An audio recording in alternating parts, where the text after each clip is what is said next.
హృదయం అనే ఆలయం ఏ విధంగా ఉంది, హృదయం అనే గుడారం ఏ విధంగా ఉంది,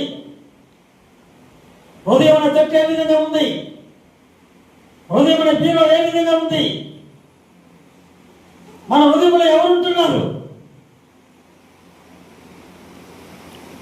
కనుక లోకములో ఉన్నాం మనం.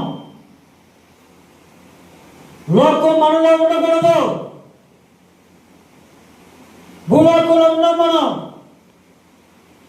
లోకంలో అన్ని మనలో ఉండకూడదు. లోకంలో నానా చెత్త ఉన్నాయి. బీరువాలో నానా చెత్త పెట్టరు. లోకంలో నానా చెత్త ఉన్నాయి. గుడారంలో నానా చెత్త పెట్టరు. ఆత్మీయంగా కూడా మనం ఏ విధంగా ఉన్నామో పరిశోధన చేసుకుందాం. వ్యర్థమైన మాటలు, లేని మాటలు, కల్పితాలు, అబద్ధకరమైన మాటలు, బోధనా పుష్పరాలు,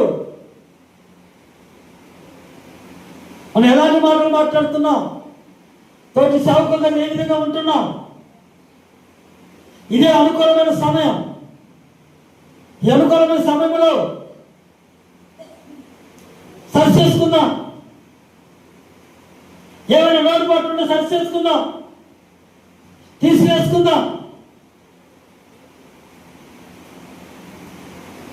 దేవునికి ఇష్టంగా ఉందాం. మనం మనసును సంతోష పెట్టేవారిగా ఉండకూడదు, దేవుని సంతోష పెట్టేవారిగా మనం ఉండాలి. ప్రతి ఒక్కరు కూడా అనుకూలమైన సమయంలో ఏ విధంగా ఉన్నాం, మనం ఎలా ఉన్నామో చూద్దాం. మనం చాలా బాగున్నాం అనుకుంటాం, కానీ తదుపరి మరణానికి దారి తీస్తుందట. నిత్య అగ్నిగుణంలోకి వెళ్తాం, పాతాళ అగ్నిగుణంలోకి వెళ్తాం. పాతాళ అగ్నిగుణంలోకి వెళ్తాను కాదు పరిచయం చేసేది మనం. నిత్య అగ్నిగుణంలోకి వెళ్తాను కాదు పరిచయం చేసేది మనం. పరలోక రాజ్యములో మన కిరీటాలు కావాలి. దేవుణ్ణి సంతోషపెట్టేవారుగా మనం ఉండాలి. ఈ లోకంలో ఎంతో మంది ఉన్నారు. మనల్ని ఏర్పరచుకున్నాడు ఆయన, మనల్ని ఎన్నుకున్నాడు ఆయన. ఆయన పరిచర్యలో నమ్మకం కలిగి ఉందాం. మనం నమ్మకం కలిగి పరిచర్య చేద్దాం, పరిశోధన చేసుకుందాం.